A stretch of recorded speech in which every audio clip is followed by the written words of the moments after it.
Hello everyone, welcome back to my channel. আবারও একটি নতুন পর্বতে আপনাদের অনেক অনেক ওয়েলকাম। আজকের পর্বতে তৈরি করে দেখিয়েছি একদম দোকানের মতো তুলতুলে নরম রসমালাই। রসমালাই আমরা সবাই প্রত্যেকেই কিন্তু খেতে ভীষণই পছন্দ করি। আর এই রসমালাই একদম তৈরি করে ফেলেছি মাত্র 10 টাকার গুঁড়ো দুধের প্যাকেট দিয়ে। যে কেউ এই রেসিপি কিন্তু একদম বাড়িতেই খুব সহজেই তৈরি করতে পারে। খুবই কম খরচে বাড়িতে থাকা সমস্ত উপকরণ দিয়ে এই রেসিপিটি বানিয়ে দেখিয়েছি। তাহলে চলুন দেখে নেওয়া যাক। রসমালাই বানানোর জন্য এখানে নিয়েছি 10 টাকার গুঁড়ো দুধের প্যাকেট, আর লাগবে এখানে একটা ডিম।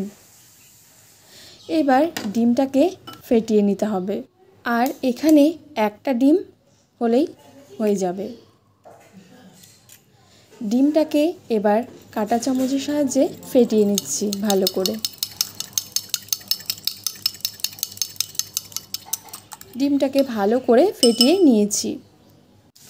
এবার যে 10 টাকার গুঁড়ো দুধের প্যাকেট আছে সেটাকে কেটে নিচ্ছি। এখানে আমার 3টা গুঁড়ো দুধের প্যাকেট লেগেছে। আর এখানে লাগবে বেকিং পাউডার। সামান্য একটু বেকিং পাউডার দিয়ে দিলাম। এবার দিয়ে দিচ্ছি 1 চামচ পরিমাণে ঘি। এবার বেকিং পাউডার আর গুঁড়ো দুধ সব কিছুকে ভালো করে হাত দিয়ে একটু মিলিয়ে নিচ্ছি। খুব ভালো করে এখানে মিলিয়ে নিয়েছি। এবার এতে দিয়ে দিচ্ছি ফেটানো ডিম। যদিও এখানে ডিমটা পুরোটা লাগছে না, সামান্য একটু হলেই হয়ে যাবে। আর অবশ্যই আপনারা এটা পরিমাণ বুঝেই একটু দেখে মেখে নেবেন। এবার ডিম, গুঁড়ো দুধ, বেকিং পাউডার সব কিছুকে ভালো করে এবার মেখে নিচ্ছি। এটাকে মাখতে মাখতে এরকম একটা পর্যায়ে চলে আসবে। এবার এটা কিছুক্ষণের জন্য রেস্টে রেখে দেব। এবার এইদিকে হাতের মধ্যে সামান্য একটু ঘি মেখে নিয়েছি। ডোয়ের থেকে অল্প অল্প কিছুটা অংশ নিয়ে হাতের মাঝখানে গোল করে নিচ্ছি। তারপর এবার এটাকে লম্বা শেপ দিয়ে দিচ্ছি। আপনারা চাইলে গোলও করতে পারেন, আবার লম্বাও করতে পারেন। ঠিক একইভাবে আবারও হাতের সাহায্যে ঘুরিয়ে ঘুরিয়ে প্রথমে গোল করে নিচ্ছি, তারপর লম্বা শেপ দিয়ে দিচ্ছি। মাত্র 3 প্যাকেট গুঁড়ো দুধ দিয়ে অনেকগুলোই কিন্তু রসমালাই তৈরি হয়ে যাবে। এই তো দেখতে পাচ্ছেন এখানে অনেক কটাই হয়েছে।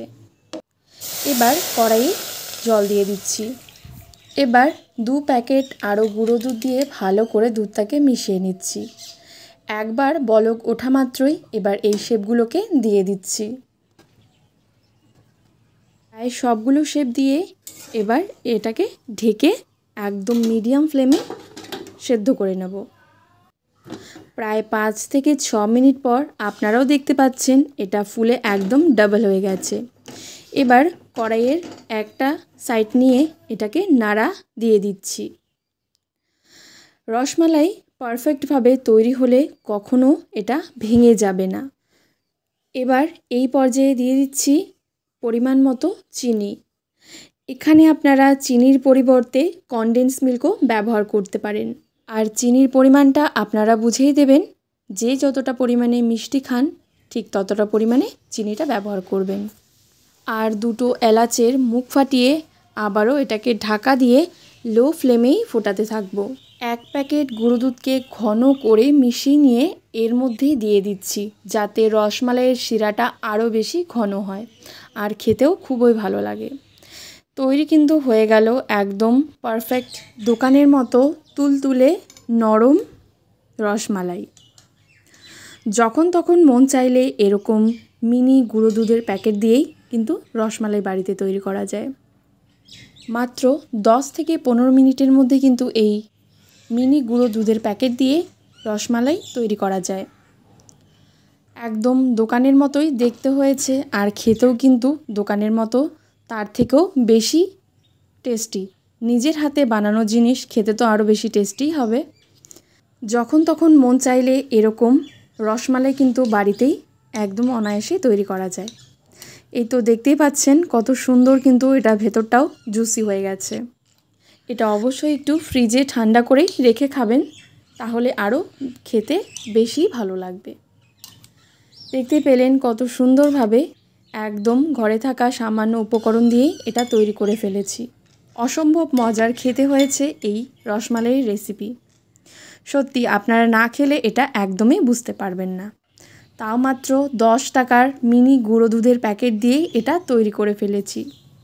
তো আজকের পর্বে এখান থেকেই বিদায় নিচ্ছি। আবারও আসবো নতুন কোনো রেসিপি নিয়ে। ততক্ষণে আপনারা আমার চ্যানেলটিকে সাবস্ক্রাইব করে রাখবেন। ধন্যবাদ।